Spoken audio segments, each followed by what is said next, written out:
Good morning, my dear students. In 1938, Harvard University made a study to find out the secret of happiness in life. This study tracked the lives of 724 people for 75 years. At the end of this long and complex research, they came to the conclusion that what makes life healthier and happier is good relationships. Therefore, the topic that we are going to discuss today is about relationships key to happy and meaningful life. And life without relationships would be empty and meaningless. If relationships never existed, we would never be able to know who we really are and how we can be the best of our own being. Undeniably, they have an important role in molding our personality and have a profound impact on our lives. We shall now see the relevance of relationships. Albert Einstein has once said, "Strange is our situation here upon earth. Each of us comes for a short visit, not knowing why. However, there is one thing we do know, that man is here for the sake of other men." Relationships are the ways in which we get connected with people and interact with others. We are well aware that career and financial stability are important for material success in life, but for a happy and prosperous life, an abundance of quality, reciprocal relationships, strong family bonds, healthy and supportive friendship groups, good working relationships with colleagues, etc., are also much needed. Healthy relationships help us to maintain sound mental and emotional health. Each relationship is different and unique in its own way. Studies show that the quality of our personal relationships also has enormous impact on our physical health. Hence, growing in relationships is unavoidable to live our lives to its fullest. Next, let us see what are the challenges to healthy and good relationships. First challenge is virtual relationships. Social media is a beautiful way to get connected with the people we would normally never meet. They help us to maintain our relationships in a more easy and comfortable way. But today, aren't our online virtual relationships replacing the real ones? We count on our 1000 plus virtual relationships than the real ones. Are we aware that this screen contact is no substitute for human contact and real face-to-face interactions? Spending time to maintain our online friendships and even our familiar relationships, we think we are developing a real connectedness, but it can only make us empty. Though people get connected easily through social networking, the emotional touch cannot be easily replaced by internet chats, comments and posts. We should disconnect in order to connect, goes a famous saying. Only real relationships can build up a person. People are happier and laugh more when they talk face to face. The necessary qualities and social skills of trust, compassion, getting along, problem solving, listening, etc. can only be developed and enriched by spending time together in real relationships. If you fall, only your real life relations can come to your help. Second challenge in cultivating human relationship is brokenness and hurt. The most difficult wounds in relationships to heal are the brokenness and hurt feelings. Most of the time, there is pain in relationships due to rejection, betrayal, doubts, and misunderstandings. In all broken relationships, there have been boundaries crossed, promises broken, or trust betrayed. These would in turn make us feel confused, afraid, saddened, and alone. Though it is difficult to repair, broken relationships can be restored by choosing to forgive. It is true that we all would be angry and would feel resentment because of our hurt feelings, but we can always choose to abandon these feelings and emotions. Mother Teresa once said a story about a woman whom she picked up from a garbage dump. The woman was burning with fever and she was in her last days. Her only lament was, "My son did this to me." Mother Teresa begged her to forgive her son. It took a long time for Mother to make her say, "I forgive my son." And after a while, the woman died in her arms.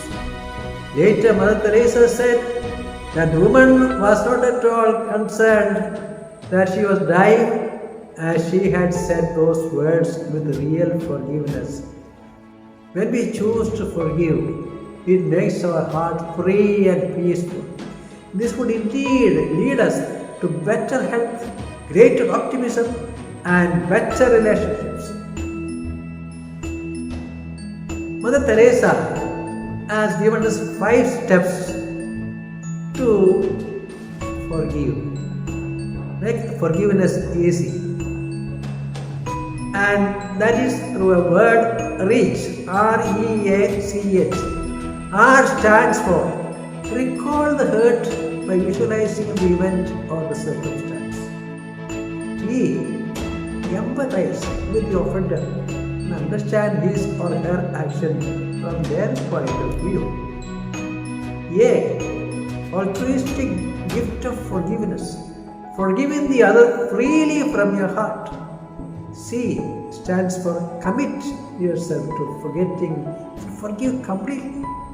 And finally, H stands for hold on to forgiveness.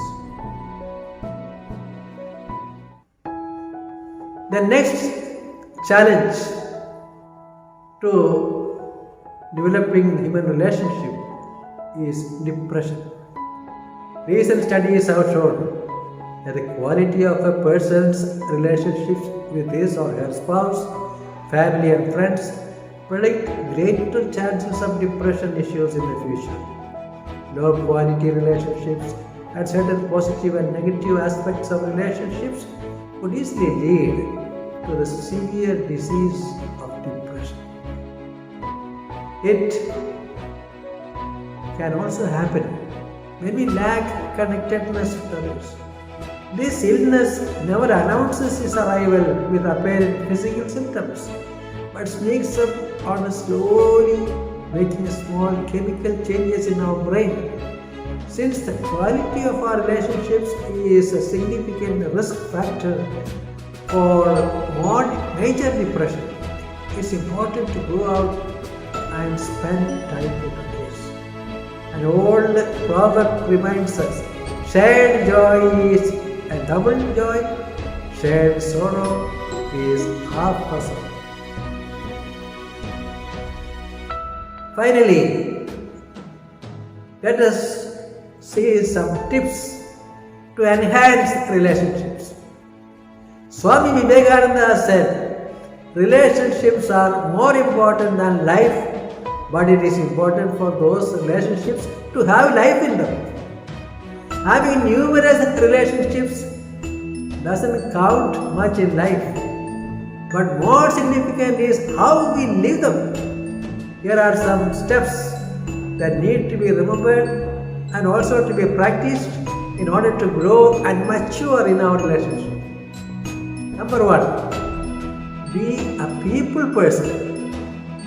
Making the effort to grow as a people-oriented, appreciative and affirmative person should be the very first step. Plato, the great philosopher, said, "Be kind, for everyone you meet is fighting a hard battle." Therefore, personal attitudes of kindness and sympathy and a commitment to give, sacrifice and forgive would add great value to our personal connections. Creating occasions to initiate and build good relationships and to bring people into these joyful fellowships would be another move from our side. Second tip, prioritize. Prioritizing our relationships would be an important step to nurture them. It would be wise to examine which relationships should come first in our life. Choosing relationship priorities will help us decide the time spent with others and reveal the importance they have in our lives. The third means use media and fight distance. Our life is in a constant flux today. While traveling and migrating for the purpose of study and work, we often forget to take our roots with us. The very fact of being away from home severely affects our relationships. A wise step would be to find a way to keep in touch with our loved ones. Technology and social media could be wisely used in this context to fight distance that destroys closeness in relationships. Fourth tip, proper use of communication. Ultimately, the bond of all companionship, whether in marriage or in friendship, is conversation, says Oscar Wilde. The famous writer has said this important truth. Communication is the key to any healthy relationship. We not only need to talk, but also to listen. When we express our feelings, needs, fears, and desires comfortably in relationships, certainly their bond would be strengthened. Tip number 5, cultivate respect and trust. This is an important factor, perhaps forgotten in today's relationships. When respect and trust for others and treating everyone in the way they need to be treated become the default mode of all our personal connections, our relationships would be at its best. And final tip, choose a mentor. Abdul Kalam had once mentioned how much impact his teacher, Ayyadurai Solomon, has made in his life. He says, "My relationship with him grew beyond that of a teacher and pupil. In his company, I learned that one could exercise enormous influence over the events of one's own life. Nurturing certain relationships with elders or teachers as mentors would be a great asset in our life. They would be a strong hold and guide for us in our difficult situations." Let us now summarize the topic that we have just finished. First of all, we spoke about the relevance of relationship. Then we spoke about the challenges to healthy and good relationships. And finally, 6 tips to enhance relationships. So dear students, as a homework, please answer the questions given in relationship circle on pages 32 and 33 of your textbook. Thank you and have a nice day. God bless you.